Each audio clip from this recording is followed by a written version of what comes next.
영적 교리 우리 마지막 시간입니다. 자, 여러분 교리는 가장 궁극적인 목적은 무엇이라고요? 따라합니다. 성숙입니다. 성장입니다. 기초에 머물지 않고 성장하라라고 말씀하고 있습니다. 어디까지 성장해야 됩니까? 나를 위해서 사는 것이 아니라 다른 인생을 위해서 살 수 있는 그 믿음의 시간까지 여러분들이 성장해야 됩니다. 예, 할아버지가 되면 손주 얘기한다고 가던데, 저는 자꾸 아니 얘기해요. 예? 아니가 요즘요 이제 팔짝팔짝 뛰고 이제 마음이 막 분노를 표현해요. 먹고 싶은 걸 막 펄짝펄짝 뛰면서 막 땡깡을 씁니다. 조만간에 들어누울 판이에요. 그런데 성장하니까 뭔가 자기 의도를 표현하잖아요. 좀 더 성장해 보세요. 그냥 엄마한테 용돈 주세요라고 이야기하고 아빠를 살살 꼬드겨 가지고요 놀이공원에 갈 거예요. 또 자기가 원하는 성적을 받아가지고 부모님과 약속을 해서 받아내는 그런 수준까지도 올라가겠지요. 그런데 조금 성장하다 보면요 부모님의 마음을 알고 무언가를 알아서 누군가에게 영향을 끼치는 부모 마음에 그 자녀를 자랑하는 그 위치까지 올라가게 되겠지요. 마찬가지입니다.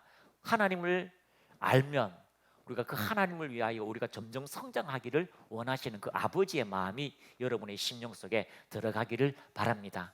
결국은 예수를 믿으면 내게 기름을 부으사 성령이 내게 임하시고, 내게 기름을 부었다는 것은요 하나님께서 우리에게 직분을 주셨다는 것이고요, 그 직분은 타인을 위하여 어떻게 살아가라는가에 대한 여러분이 성장한 위치까지 올라가게 되는 것입니다.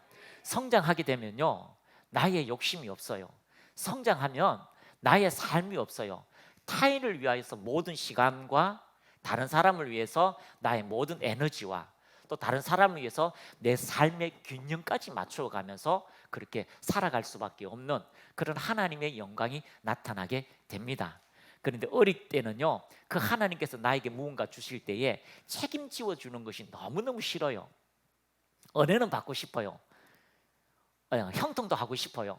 그런데 하나님이 나보고 뭔가 하라고 하면은요 그것처럼 싫은 게 없어요. 자, 그 사람이 어떤 사람요? 아직 미성숙한 성장하지 못한 자기중심인 사람이다라고 표현할 수 있습니다. 그래서 우리가 성장하면 다른 사람을 위해서 무엇인가 해주려고 하는 그런 즐거운 마음, 예수님과 함께하여서 사마리아 여인을 자유케 하는 기쁜 마음이 무엇인지를 알게 되는 것입니다. 참 이렇게 청년 때에 제일 부담되는 게 뭐냐면 목사님이 자 이번 주 오후에는 자 바깥에 나가서 전도하겠습니다 이러면 참 전도지 들고요 바깥에 나가서요 전도하는 게 참 부담스러운 사람들이 많아요. 그럼 1차는요 한 3분의 1은 싹 빠져나갑니다. 그리고 이제 바깥에 나가서 이제 기도하는 순간에 또 한 4명 빠져나갑니다. 그러면 3분의 1 정도 데리고 이제 가거든요. 근데 가다 보면요 처음에는 그 부담감 들고 자 예수 믿으라고 전도 주시면은 그 보는 인상 있잖아요. 째려보고 막 가고, 예? 그런 사람들 보면 마음이 별로 안 좋아요. 그런데 가서 복음을 전하고요 돌아왔을 때는 내가 뭔가 모르는 뿌듯함들이 있어요. 내 안에 뭔가 고기를 먹은 듯한 든든함들이 있어요. 그것이 무엇일까요? 하나님의 말씀에 순종하고 그 말씀을 가지고 복음을 전했을 때에 우리에게 오시는 성령의 그 충만한 감들이 우리 안에 있게 되는 것입니다. 그래서 어렸을 때는 그렇지만요 성장해서 누군가에게 복음을 전할 때에 하나님의 놀라운 은혜가 우리에게 주어지고 그 복음을 전하는 그 모든 것 중에 하나가 무엇입니까? 바로 초적인 교리가 든든히 세워져서 어떠한 이전적인 설교일지라도 하나님이 어떤 분인지를 정확히 알고 주님과 우리가 연합되어져서 침례를 받고 그 그리스도의 직분을 가지고 남에게 가서 안수라고 하는 것은요 그리스도의 직분을 수행하는 것이고 그리스도의 직임을 받았다는 것을 이야기하고, 여러분 그렇게 삶을 살 때에 하나님의 놀라운 기적의 역사가 여러분의 인생에 나타나게 될 것입니다. 그래서 우리가 부활이라고 하는 것은요 우리 죽음 이후의 인생 이후지만요 반드시 부활의 영광이 다 다르다는 것을 여러분이 발견하시기를 축복합니다. 그래서 이게 나이가 드니까 이게 말씀이 다가오는 위치가 달라요. 나이가 좀 드니까요 부활이라는 게 거기에 초점을 좀 주는데 젊었잖아요. 그러니까 젊으니까 조금 부활보다는 진짜 주님과 함께 연합하고 주님의 성령의 충만함을 받고 어떻게 하면 적군과 싸워서 이기며 또 기도해서 받아내고 이런 설 넘치는 진짜 스릴 넘치는 항해를 해가지고 정말 이 태풍과 싸우고자 하는 그런 열정. 근데 그것보다는요, 도착해서 난 다음에 또 주시는 그 아름다운 상급도 생각하는 그런 믿음의 여정들이 있다는 걸 다시 한번 생각해 봅니다. 그래서 오늘 마지막인데요, 영원한 보좌의 심판이 우리에게 있는데 이 심판의 기준이 있다는 거죠. 따라합니다. 심판의 기준. 그래서 주님께서 백보자 심판, 이 흰보자 점도 험도 없는 그곳에서 심판하실 때에 심판의 기준이 있는데, 이것은 우리가 다 부활하고 난 다음에 모든 산자와 죽은 자가 다 그 앞에 가서 새로운 몸을 입고 이제 그리스도 안에 심판을 받게 되는 그 시간이 온다는 것입니다. 그래서 여러분, 그때 한번 보자. 한번 따라합니다. 심판 때에 봅시다. 여러분, 심판 때에 봐야 돼요. 마지막 골인 경계점에서 금메달을 딸지 은메달을 딸지 마지막 그 심판 때에 여러분 역사가 일어납니다.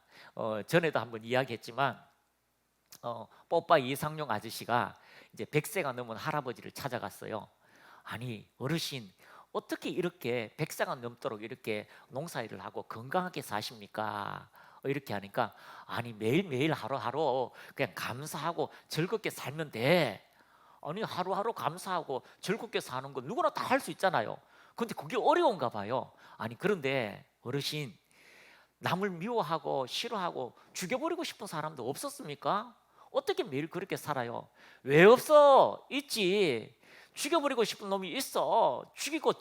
내 죽여버리고 나도 죽고 싶은 그런 때가 있었어. 그런데 어떻게 매일 즐겁게 살아요? 매일 즐겁게 살면 그놈이 먼저 죽어. 그놈이 먼저 죽어. 내가 죽이고 싶은 게 아니라 그놈이 먼저 죽어. 그래서 매일 즐겁게 살면 된다라고 이야기하듯이, 여러분 마지막 순간에 주님 앞에서 즐겁게 그 인생에 섰을 때에 주님께서 우리의 손을 들어주고 모든 원수 앞에서 여러분을 상 주신다는 것을 발견하시기를 축복합니다. 가끔 이제 막 집회를 마치고 이제 집에 가면은 아내하고 막 다툴 때가 있어요. 다툴 때가 있으면은 다른 사람이 병 치유되고 암이 치유되고 막 은혜 받아가 하나님을 경험하고 하는데, 집에 와서 우리는 둘이 다 싸워. 은혜는 너미 받고 우리는 사망이네, 바울처럼 사망이네, 막 이렇게 하잖아요. 그래서 우리는 마치 윈도우처럼 예쁜 옷을 입고 명품 몇 천만 원짜리 옷을 입고 안녕하세요 이렇게 하듯이, 우리가 마치 그런 자 아니야? 목회자가 그런 자 아니야? 라고 이야기할지라도 여러분, 그 자리에 있다면 하나님의 그런 인생으로 하나님이 여러분을 이끌어 가신다는 거죠. 우리의 목적이 하나님께서 서게 하신 그 자리, 믿음의 자리, 은혜의 자리, 그리스도의 자리, 그 자리에서 충성하고 충성하다 보면 하나님께서 그 자리에서 주시는 축복의 역사가 있게 된다는 거죠. 윈도와 같이 다른 사람을 위해서 평생을 노래 부르는 사람 있잖아요. 힘있게 돌아온 사람. 그런데 그 사람이 나이 들어가지고 지쳐가지고 다시 힘들어할 때에 언제로 다시 돌아가고 싶습니까? 라고 이야기하니까 다시 그 노래 불러서 다른 사람에게 용기를 주고 희망을 주고 감정에 하나님의 사랑을 외칠 때 그때로 돌아가고 싶다는 거죠. 여러분, 우리가 주님과 함께하고 주님과 동행하고 주님의 뜻을 수행할 때가 가장 행복한 시간이라는 것을 발견하시기를 축복합니다. 제가 천국 가면은 언제가 제일 행복할까요? 언제가? 개척할 때, 진짜 힘들 때에, 그 힘들 때에 주님을 향하여 전진했던 거, 주님을 향하여 회개했던 거, 회개라고 해가지고 막 눈물 흘리고 막 하나님 잘못했어요가 아니라, 진정한 회개는 그리스도를 향하여 다람쥐라면 됩니다.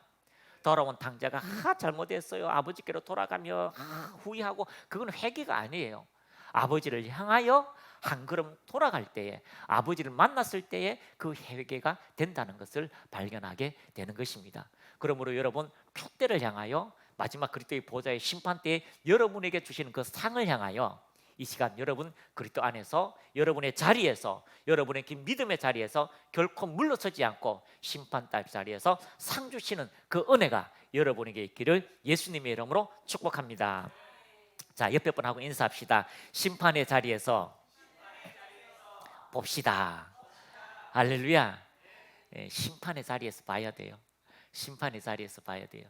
벌써 어떤 분은요, 심판의 자리에서 가가지고 그걸 본 환상도 보고 그런 분들이 있어요. 어마어마하게 몇만 명의 목회를 하시고 막 학교도 짓고 막 그렇게 하신 목사님이 이제 은퇴가 앞에 와서 심판대 앞에 딱 가서 심판을 하는데, 세상에 그렇게 어리어리하게 사역을 했는데 저 심판대 앞에 가니까 저 꼴찌래요. 너는 네가 사역한 게 아니다, 내가 사역한 거고 너는 단지 그 영광을 네가 취한 것뿐이다 라고 해서 저 꼴찌 있대요. 여러분, 그래서는 안 됩니다. 그래서는 안 됩니다. 내가 학교를 몇 개 지었고요, 내가 교회를 몇 개 지었고요, 그게 중요한 게 아니에요. 우리가 주님 말씀 앞에서, 그 말씀 앞에서 그 말씀대로 순종했느냐가 주님과 나 사이의 심판의 상급이 될 것입니다. 우리는 많은 일을 할 수 있습니다. 그 하나님께서 하시는 거죠. 그러나 내가 그 말씀 앞에서 얼마만큼 순종하는가, 그 말씀 앞에서 얼마만큼 무릎 꿇는가가 여러분의 인생의 상급의 기준이 된다는 거. 그래서 그렇게 해서 행동한 모든 것에는 하나님께서 반드시 음과 또 보석과 견디는 그런 은혜의 역사가 주어지게 될 것입니다. 자, 요한복음 13장 17절 18절 크게 읽습니다. 시작. 하나님이 그 아들을 세상에 보내신 것은 세상을 심판하려 하심이 아니요 그로 말미암아 세상이 구원을 받게 하려 하심이라. 하나님의 마음은 심판이 목적이 아닙니다. 우리를 심판해 가지고 지옥 가고 죄를 드러나게 하는 것이 목적이 아니라 우리에게 구원을 받게 하시고자 하시는 하나님의 은혜의 심판이라는 것을 발견하시기를 축복합니다. 하나님이 그 아들을 세상에 보내신 것은 세상을 심판하려고 하시는 것이 아니라 그로 말미암아 세상을 구원하기 위해서 예수님이 오셨다라는 것, 사랑의 초점이 여러분에게 있기를 축복합니다. 18절 시작. 그를 믿는 자는 심판을 받지 아니하는 것이요 믿지 아니하는 자는 하나님의 독생자의 이름을 믿지 아니하므로 벌써 심판을 받은 것이니라. 벌써 우리는 심판의 자리에 있는 거예요. 벌써 우리는요 상급의 심판으로 은혜의 자리에 있다는 것을 발견하게 됩니다. 그래서 그를 믿는 자는 심판을 받지 아니할 것이요 믿지 아니한 자는 하나님의 독생자의 이름을 믿지 아니함으로 벌써 심판을 받은 것이라 라고 말씀하고 있습니다. 그래서 예수님께서 마태복음 25장 31절에서 36절 이 땅에서 믿지 않는 자 또 믿는 자에게 주시는 양과 염소를 구분하고요, 믿는 자에게 어떤 일을 행하였는가, 또 믿지 않는 자에게 어떤 일을 행하였는가에 대해서 정확히 이렇게 구분하고 있습니다. 우리 같이 한번 읽어보겠습니다. 인자가 자기 영광으로 모든 천사와 함께 올 때에 자기 영광의 보좌에 앉으리니 모든 민족을 그 앞에 모으고 각각 구분하기를 목자가 양과 염소를 구분하는 것 같이 하여 양은 그 오른편에 염소는 왼편에 두리라. 그때의 임금이 그 오른편에 있는 자들에게 이르시되 내 아버지께 복받은 자들이여 나와 창세로부터 너희를 위하여 예비된 나라를 상속받으라. 내가 줄일 때에 너희가 먹을 것을 주었고 목마를 때에 마시게 하였고 나그네 되었을 때에 영접하였고 헐벗었을 때에 옷을 입히고 병들었을 때에 돌보았고 옥에 갇혔을 때 와서 보았느니라. 할렐루야. 오늘 6가지를 이야기합니다. 뭐라고 이야기합니까? 내가 줄일 때에 너희가 먹을 것을 주었고 목마를 때에 마시게 하였고 나그네 되었을 때 영접하였고 헐벗었을 때 옷을 입혔고. 그렇습니다. 이것은 우리가 복음을 전하는 것도 비유가 되지만 우리의 삶을 나누는 것도 마찬가지입니다. 여러분, 철저하게 우리가 타인을 위해서 이렇게 살았던 것에 대하여서 주님이 그렇게 보상을 받았다라고 말씀하고 있습니다. 지난주 태국에서도 이제 간증도 있고요. 진짜 이게 치유 학교를 통해서 목사님이 삶이 변화되고 목회가 변화되고 그곳에 인생들이 변화되는 걸 보고 있어요. 여러분, 그렇게 해서 복음을 전할 때에 우리가 줄일 때에 먹을 때에 목마를 때에 헐벗을 때에 그리고 그들에게 병들었을 때에 옥에 갇혔을 때에 돌봐줄 수 있는 축복의 역사가 주어지게 되는 것입니다. 그런데 이 말씀을 묵상하는데 예수님이 생각났어요. 예수님도 이 땅에 와가지고 동일한 사역을 하셨다는 거죠. 어떤 문제이든 어떤 생각이든 우리가 항상 하나님 말씀 예수 그리스도를 비춰봐야 되잖아요. 그럼 예수님이 이 땅에 오셔서 어떻게 사셨을까요? 예수님께서 이 땅의 지상사역도 마찬가지로 이 6가지 범주 안에 동일하게 들어가게 되는 것입니다. 자, 누가복음 4장 18절 19절 같이 읽습니다. 시작. 주의 성령이 내게 임하셨으니 이는 가난한 자에게 복음을 전하게 하시려고 내게 기름을 부으시고 나를 보내사 포로된 자에게 자유를, 눈먼 자에게 다시 보게 함을 전파하며 눌린 자를 자유롭게 하고 주의 은혜의 해를 전파하게 하려 하심이라. 그렇습니다. 18절 말씀에 이 6가지가 압축되어 주의 성령이 내게 임하셨으니, 여러분, 성령이 우리가 예수님을 나의 구원자로 영접하게 하셨습니다. 주의 성령이 내게 임하셨으니, 이 목적은, 성령을 여러분께서 거듭나게 하시고 여러분이 오신 목적은 가난한 자에게 복음을 전하게 하시려고 여러분에게 책임을 주셨다는 거죠. 기름 부으셨다는 거죠. 은혜를 주셨다는 거죠. 가난한 자에게. 무엇이 가난합니까? 줄이고 목마르고 나가리 된 가난한 자인 거예요. 더 이상 먹을 것이 없고 힘들어하고 헐벗은 그 가난한 자에게 무엇을 줍니까? 복된 소식을 주라는 거예요. 하나님의 생명의 말씀, 하나님의 양식의 말씀, 하나님의 은혜의 말씀, 내 손에서 그 사람에게 줄 수 있는 그런 떡을 줄 수 있는 그 은혜의 기름 부음을 내게 주셨다라고 말씀하고 있습니다. 그렇습니다. 가난한 자에게 복음을 전하게 하시려고. 참 이렇게 요즘은 이 연예인들 프로가 많잖아요.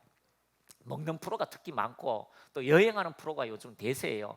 게임하는 프로가 막 대세죠. 아이들의 뭐 그런 MZ 세대입니까? 그 친구들을 대상으로 막 영상이 나가고 막 그러다 보니까 이게 참 이렇게 제가 이렇게 가끔 TV 볼 때 이렇게 마음이 참 안 좋을 때가 많아요.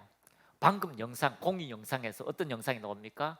굶주려서 막 죽어가는 아이들, 전쟁이 일어나서 팔다리가 잘려가지고 사살당하는 그런 친구들, 그런 구제를 위해서 당신의 10,000원, 당신의 20,000원을 보내주세요 라고 이렇게 이제 합니다.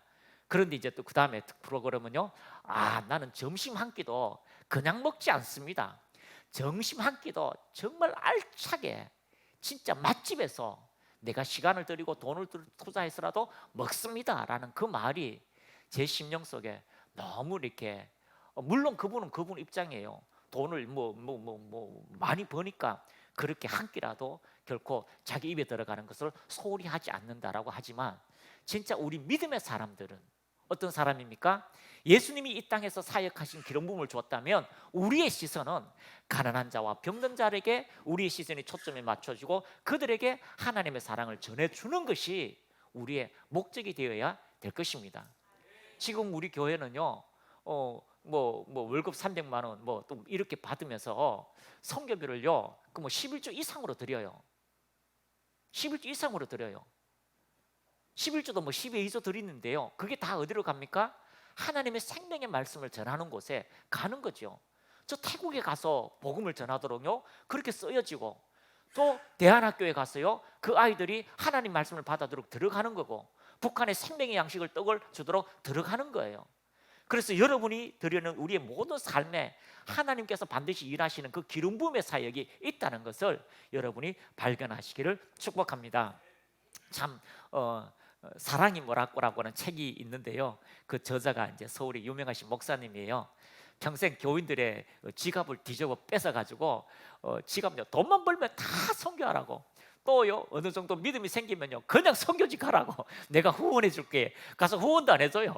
그 선교제가 떨어지면은 그 기도해요.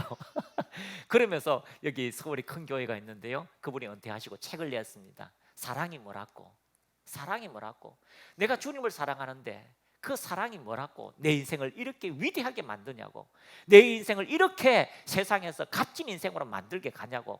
여러분, 그래서 철저하게 돈을 빼서 복음을 전하도록 하는데, 천국 가면, 심판학 가면 여러분은 나를 정말로 감사하게 될 것이다고, 여러분 정말 나한테 감사하게 될 것이다고. 그 먹는데 입는데 쓰는데 한 게 아니라 생명을 살리는 것에 쓰였다는 그 상급을 여러분이 받을 거 아니야. 누구 때문에? 나 때문에 라고 말하고 있다는 것입니다. 그렇습니다. 주의 성령이 내게 임하셨으니, 예수님께서 이 땅에 성령의 충만함을 받고 침례를 받고 난 다음에 복음을 전하셨습니다. 가난한 자에게 찾아갔습니다. 병든 자를 찾아갔습니다. 장기를 찾아갔습니다. 세리라고 욕하는 사람을 찾아갔습니다. 내게 기름을 부으시고 직분을 주시고 메시아의 직분을 주시고 나를 보내사 포로된 자에게 자유를, 옥에 갇힌 자를 자유케 하는 거죠. 영적인 갇힌 자를 자유케 하는 겁니다. 그리고 눌린 자를 자유케 하는 겁니다. 눈먼 자에게 다시 보게 함을 전파하며 눌린 자를 자유롭게 하고. 할렐루야. 예수님은 이 6가지 범주 안에서 예수님이 철저하게 예수님의 삶을, 그 그리스도의 삶을, 그 직분의 삶을 살았다라고 말씀하고 있습니다. 그렇습니다. 우리의 시선이 그리스도의 의식, 그리스도의 생각을 담지 않는다면 우리의 초점은요, 마치 말이 푯대를 향하여 전진하는 것처럼 그냥 나의 욕망, 나의 생각, 나의 것을 가지고 전진할 경우가 많습니다. 그러나 우리가 정말 다시 우리가 말처럼 있다면요, 푯대의 영원한 상급을 향하여 전진하는 믿음의 시선이 여러분에게 있기를 축복합니다. 그래서 우리의 인생이 헛된 인생이 아니에요. 그리스도와 동행하고 주님의 시선을 가지고 주님과 같은 사역을 하는 믿음의 사람이 되시기를 예수님의 이름으로 축복합니다. 이 한 글자 한 글자가 얼마나 소중한지, 눈먼 자를 다시 보게 함도요 1시간 설교할 거예요. 눌린 자를 자유롭게 하는 것도 1시간 설교할 거지만, 정말 예수님이 이 땅에서 이렇게 살았다면 나도 예수님과 같은 삶을 살 수 있도록 성령이여 나에게 은혜를 다하여 주시고 일깨워 주옵소서라고 하는 기도의 은혜가 여러분에게 더 충만하기를 축복합니다. 주님의 은혜의 해를 전파하게 하리 하심이라. 주님의 그 구원의 은혜, 그 주님의 그 십자가의 사랑, 그 주님께서 우리에게 이루어놓으신 모든 심판의 그 모든 은혜를 우리에게 전해줄 때에 자유케 되는 은혜가 우리의 삶에 이루어지게 되는 것입니다. 그러므로 여러분의 손으로 수고한 거, 여러분이 헐벗은 자에게, 병들은 자에게, 옥에 갇힌 자에게, 그들에게 자유케 한 모든 것은 마지막 날에 심판할 때에 여러분에게 상급으로 주시게 될 것입니다. 한 소자에게 행한 일들이 바로 하나님께서 내게 주신 은혜다라고 말씀하고 있습니다. 요즘 유튜브가 나오니까 많은 목사님들이 내가 잘한 것 이런 거 얘기하잖아요. 그런데 내가 잘한 것이 뭐 위대하고 대단하고 사역을 크게 한 게 아니에요. 어느 날 너무 힘들 때에 내 주머니에서 식사 한 그릇 대접한 거, 그런 것들이 자기 심령 속에 하나님 말씀을 선택하고 해준 것들이 상급으로 남게 된다는 그런 간증을 듣게 됩니다. 그러므로 우리 영원한 보좌의 심판의 자리에서 심판의 기준이 반드시 있다는 것을 여러분 이 시간에 다시 한번 상기하기를 바랍니다. 첫 번째, 따라합니다. 말씀으로 심판하신다. 자, 주님이 심판하시는데 주님이 심판하지 아니하시고 주님의 말씀이 심판하신다라고 말씀하고 있습니다. 자, 요한복음 12장 47절 48절 시작. 내 말을 듣고서 나를 따르지 않는 사람이 있다 하더라도 나는 그를 심판하지 않겠다. 나는 세상을 심판하러 온 것이 아니고 구원하러 왔기 때문이다. 그러니 나를 배척하는 사람은 모두 마지막 날에 가서 내가 말한 진리에 따라 심판을 받을 것이다. 내 말을 듣고서 나를 따르지 않는 사람이 있다 하더라도 나는 그를 심판하지 않겠다. 주님 말씀을 믿었습니다. 주님 말씀을 믿고 따르지 않아도 그 말씀대로 산 사람은 하나님께서 마지막에 그 말씀대로 상 주신다라고 말씀하고 있습니다. 나는 세상을 심판하러 온 것이 아니고 구원하러 왔기 때문이다. 그러나 나를 배척하는 사람은 모든 마지막 날에 가서 내가 말한 진리에 따라 심판을 받을 것이다. 주님을 믿고 주님 말씀대로 산 사람이 있습니다. 그러나 그 말씀을 믿지 않고 자기 마음대로 산 사람도 마지막에 심판을 받게 되는 동일한 일들이 일어나는데, 이것은 다 진리의 말씀으로 심판하게 됩니다. 요한복음 2장 1절에서 2절 말씀 시작. 그러므로 남을 판단하는 사람아, 누구를 막노라고 내가 핑계하지 못할 것은 남을 판단하는 것으로 내가 너를 정죄함이니 판단하는 내가 같은 일을 행함이니라. 이런 일을 행하는 자에게 하나님의 심판이 진리대로 되는 줄 우리가 아노라. 심판의 기준은 하나님의 말씀입니다. 오늘 심판의 기준은 마치 마태복음 25장 30일처럼 양과 염소를 나누는 것처럼 그 말씀대로 행하였느냐라고 진리의 말씀이 우리를 심판하게 되는 것입니다. 그러므로 이 진리의 말씀들은 반드시 행한 대로 심판하신다라고 말씀하고 있습니다. 로마서 2장 6절 크게 읽습니다. 시작. 하나님은 모든 사람에게 그 행한 대로 갚아 주실 것이다. 아멘. 자, 요한복음 5장 29절 선한 일을 행하는 자는 생명의 부활로, 악한 일을 행하는 자는 심판의 부활로. 어떤 일을 행하는 자요? 선하고 악한 것, 중간은 없습니다. 대충 한 것 없습니다. 반드시 두 가지 중에 하나는 심판의 자리로 우리를 옮기게 될 것입니다. 세 번역 고린도후서 5장 10절 시작. 우리는 모두 그리스도의 심판대 앞에 그리하여 각 사람은 선한 일이든지 악한 일이든지 몸으로 행한 모든 일에 따라 마땅히 보응을 받아야 합니다. 아멘. 몸으로 행한 모든 일에 따라 마땅히 보응을 받아야 합니다. 참 요즘 이제 인기 있는 영화가 어떤 영화냐면 이제 선악을 보고 이제 악한 걸 징계하는 거죠. 근데 악한 걸 징계하기 위해서는 이제 그 주인공을 어떤 사람이 나와야 되냐면은 그 악한 걸 가장 많이 했던 사람, 최고의 킬러, 대단한 킬러, 대단한 무술 악당들, 그리고 뭐 마치 마귀짓을 했던 그 뭐 죽었다가 살아난 뭐 마귀 같은 이런 사람들을요 다시 이제 불러들여 가지고 이제 정부를 위하여서 또 선악을 위해서 이제 하게 하는 거죠. 그러면 하도 악한 짓을 했기 때문에 악한 사람을 그냥 봐도 아는 거예요. 그러면요 징계하면서 악한 자가 악한 것을 징계할 때에 막 이제 시청자들이 막 가슴을 시원하게 하는 거죠. 진짜 저 사람은 죽어야 되는데 진짜 악한 놈이 와서 저렇게 잔인하게 이렇게 막 신문하는 걸 보고 막 시원하게 생각하는 거죠. 여러분 이 세상도 그렇게 이야기한다면 우리는 반드시 몸으로 행한 모든 일에 마땅히 보응을 받는 심판의 자리가 있다는 것을 발견하게 됩니다. 그러므로 여러분 몸으로 행한 모든 것에 여러분 주님의 축복의 역사가 있게 될 것입니다. 여기서 찬양한 모든 것들, 방송실에 수고한 모든 것들, 방에서 기도한 모든 것들, 골방에서 기도한 모든 것들 하나님이 반드시 갚으시고 여러분에게 은혜를 더하여 주신다는 것을 발견하게 됩니다. 베드로전서 1장 17절 시작. 외모로 보시지 않고 각 사람의 행위대로 심판하신 이를 너희가 아버지라 부른즉 너희가 낙인으로 있을 때에 두려움으로 지내라. 그렇습니다. 외모로 보시지 않고 각 사람의 행위대로 심판하신다. 그래서 이 행위는요 그 사람의 마음, 생각, 의도가 바깥으로 드러나는 거죠. 그냥 내 마음에 다른 사람을 싫어하면 겉옷을 벗어서 주지 않아요.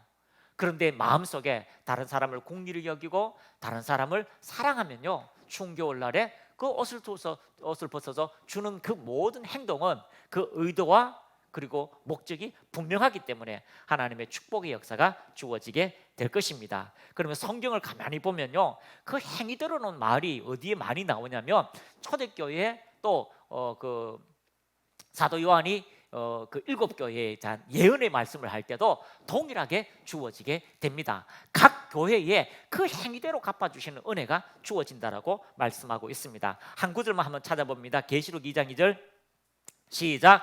내가 내 행위와 수고와 내 인내를 알고 또 악한 자들을 용납하지 아니한 것과 자칭 사도라 하되 아닌 자들을 시험하여 그의 거짓된 것을 내가 드러낸 것과. 자, 모든 7교회에 내 행위와 수고와 인내를 알고 그들의 모든 처지를 알고요 그 자리가 어떤 자리인가 알고 내 중심을 아신다라고 말씀하고 있습니다.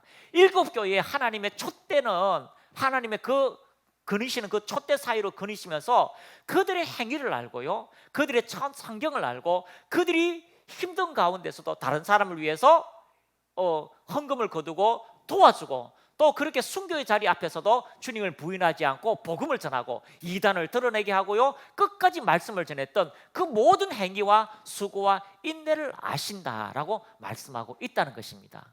할렐루야.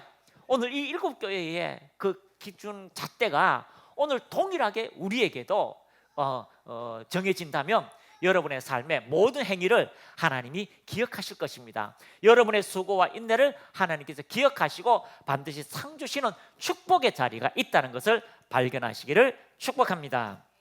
그리고 두 번째는요 이 말씀으로 심판할 때 외모를 보시지 않는다는 것입니다. 로마서 2장 11절에서 16절 같이 읽겠습니다. 이는 하나님께서 외모로 사람을 취하지 아니하심이라. 물론 율법 없이 범죄한 자는 또한 율법 없이 망하고 율법으로 말미암아 심판을 받으리라. 하나님 앞에서는 율법을 듣는 자가 의인이 아니요 오직 율법을 행하는 자라야 의롭다 하심을 얻으리니. 율법 없는 이방인이 본성으로 율법의 일을 행하였을 때는 사람은 율법이 없어도 자기가 자기에게 율법이 되나니 이런 이들은 그 양심이 증거가 되어 그 생각들이 서로 혹은 고발하며 혹은 변명하여 그 마음에 새긴 율법의 행위를 나타내느니라. 곧 나의 복음에 이른 바와 같이 하나님이 예수 그리스도로 말미암아 사람들의 은밀한 것을 심판하시는 그날이라. 나의 말씀이 그 사람을 심판하는데, 다 은밀한 가운데 그들을 심판하는데,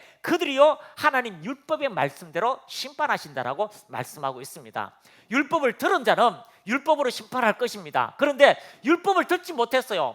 어떻게 살아야 될지, 어떻게 옳게 살아야 될지를 몰랐는데도 그 말씀대로 거짓을 말하지 아니하고 남의 것을 탐하지 않고 남의 것을 죽이지 않는 사람은 그 율법의 기준을 따라서 그 사람을 심판할 때에 상급의 심판이 따른다라고 말씀하고 있습니다. 사람들의 판단 기준은요, 인종이나 종교, 직업, 사회적 직업, 교육 등을 통하여 사람을 외모로 봅니다. 그러나 하나님의 말씀은 결코 우리의 외모로 보지 않습니다. 여러분이 얼마만큼 배웠는가 보지 않습니다. 여러분이 얼마만큼 선한가를 보지 않습니다. 여러분의 의도와 계획과 목적이 어떻게 드러난가, 하나님을 위해서 무엇을 했는가를 정확히 드러내시고 축복하신다라고 말씀하고 있습니다. 그러므로 하나님께서 우리를 외모로 보지 않으시는 그 하나님을 찬양합니다. 세 번째는 말씀은 하나님을 아는 본능적 양심을 아시고 분별하게 하시고 판단하신다고 말씀하고 있습니다. 자, 로마서 2장 1장 20절 같이 읽습니다. 하나님이 세상을 창조하신 그때로부터 보이지 않는 그의 속성, 곧 그의 영원하신 능력과 신성이 그가 만드신 만물을 통해 분명히 나타나서 알게 되었으니 이는 그들은 변명할 수가 없습니다. 여러분, 우주 만물을 보고 이 천체를 보고 여러분, 하나님이 있다는 것을 사람은 알게 되어 있다는 거죠. 이해가 되십니까?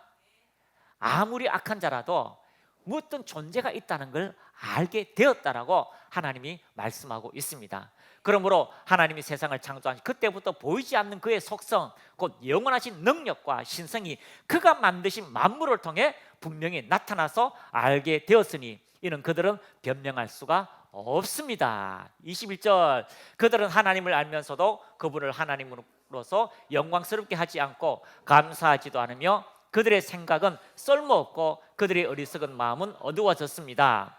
그들은 스스로 지혜로운 체 하지만 사실은 어리석어서 영원히 살아계시는 하나님을 섬기지 않고 오히려 썩어 없어질 사람이나 새나 짐승이나 기어다니는 동물 형상의 우상을 섬기고 있습니다. 그러므로 하나님이 그들의 마음의 정욕대로 추잡하게 살도록 내려버려 두셨고 그들은 서로 몸을 더럽혔습니다. 그러므로 여러 가지 뒤에 없는가 악한 것과 우상 숭배와 그런 걸 만들었다라고 이야기하고 있습니다. 그런데 우리는요, 그 하나님께서 우리에게 주시는 그 보이지 않는 그 하나님께서 세상 만물에 하나님이 있다는 걸 알고 양심을 가지고 사는 사람은 그 양심의 하나님의 잣대가 되어서 그 사람에게 하나님께서 심판하시는 그 일도 있다라고 이야기하고 있습니다. 혹 내가 하나님의 인자심이 너를 인도하여 회개하게 하심을 알지 못하여 그의 인자심과 용납하심과 길이 참으심이 풍성함을 멸시하느냐. 5절, 다만 내 고집과 회개하지 아니하는 마음을 따라 진노의 날, 곧 하나님의 의로우신 심판이 나타나는 그날에 임할 진노를 내가 쌓는도다. 하나님이 각 사람에게 그 행한 대로 보응하시되 하나님께서 참고 선을 행하여 영광과 존귀와 썩지 아니함을 구하는 자에게는 영생으로 하시고 오직 당을 지어 진리를 따르지 아니하고 불의를 따르는 자에게 진노와 분노로 행하시리라. 그렇습니다. 세상에 하나님을 알지 못하는 사람들이 없어요. 자연 만물로 통하여 다 하나님을 압니다. 그러나 이 땅에서 복음을 못 들어도 자기 양심대로 산 사람, 그 양심대로 산 사람에게도 하나님이 그 양심의 심판으로 그 사람에게 각자에 맞는 심판을 하신다는 겁니다. 그럼 우리는 이렇게 질문합니다. 그러면 그 사람도 지옥 가나요? 여러분, 지옥도 단계가 다 있어요. 천국도 단계가 다 있습니다. 지옥이라고 하는 것은 결국 하나님의 은혜에서 멀어지는 것이 지옥입니다. 하나님께서 우리에게 은혜를 주셔서 우리가 구원받고 천국에 들어갈 때 구원받았다라고 말씀하고 있습니다. 그러나 믿지 않는 사람, 저 옛날에 정말 양심적으로 산 사람, 진짜 복음을 못 들어도 하나님을 알고 진짜 어떤 세상의 신이라는 걸 알고 양심대로 산 사람은요, 양심의 심판을 받게 된다라고 성경은 이야기하고 있습니다. 그러므로 여러분, 로마서 2장 14절 말씀에 율법 없는 이방인들이 본능적으로 율법이 요구하는 것을 실천하면 그들에게 율법이 없어도 그들 자신이 자기에게 율법이 됩니다 라고 말씀하고 있습니다. 달리 말해서 그들 자신이 하나님의 말씀을 듣지 못했지만 양심대로 살았다면, 물론 구원과 분명히 차이가 있습니다. 구원은 우리가 주님의 나라에 들어가는 것입니다. 그러나 반드시 그 심판대로 하나님이 심판하시는 그런 양심적 심판도 있다는 것을 여러분이 발견하시고, 이 땅에서 주님 안에서 여러분 구원받고 그 말씀을 가지고 실행하고 전진하여서 예수 그리스도의 그 심판대 앞에서 상급을 받는 그런 구원받은 자녀의 특권을 마음껏 누리는 믿음의 사람들이 다 되시기를 예수님의 이름으로 축복합니다. 아멘. 자, 가슴 높이 손을 올리시고요, 주님, 나를 구원해 주심을 감사합니다. 하나님의 선한 뜻을 믿고 전진하게 하심을 감사합니다. 그 은혜를 발견하고 하나님, 우리에게 지혜와 계시의 영을 더하셔서 하나님 말씀을 실행할 수 있도록 능력으로 역사하옵소서. 우리 주여 한번 외치고 같이 기도합니다. 주여 호아야라라라라라라라 홀롤롤롤롤 위켈라라라카야라라라 아야야라라라라라라바라바카야야라라라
주님을 찬양합니다. 주님을 경외합니다. 영원한 심판의 자리에 그리스도인으로 우뚝 세워지게 하여 주심을 감사합니다. 그리스도의 직분을 가지고 그리스도의 그 귀한 사역을 가지고 주님을 위하여 마음껏 행한 그 모든 것들을 하나님 상받게 하여 주심을 감사합니다. 하나님, 그 은혜의 자리에 동참할 때에 하나님의 영광을 찬미하게 하시고 오직 그것은 은혜입니다라는 고백을 우리가 주님께 마음껏 고백할 수 있는 귀한 시간이 있다는 걸 믿고 전진하게 하심을 감사합니다. 우리가 표대를 향하여 전진할 때마다 놀라운 성령의 도우심과 우리의 연약함을 도우시고 능히 이기게 하시는 그 성령의 권능을 믿고 전진할 때마다 표적과 기사가 거룩한 예수의 이름으로 일어나게 하옵소서. 삶의 돌파가 있게 하옵소서. 믿음의 역사가 있게 하옵소서. 기적과 같은 하나님의 놀라운 은혜가 승리의 삶이 우리의 모든 믿음의 삶에 나타나게 하옵소서. 예수님의 이름으로 축복하며 기도합니다. 아멘.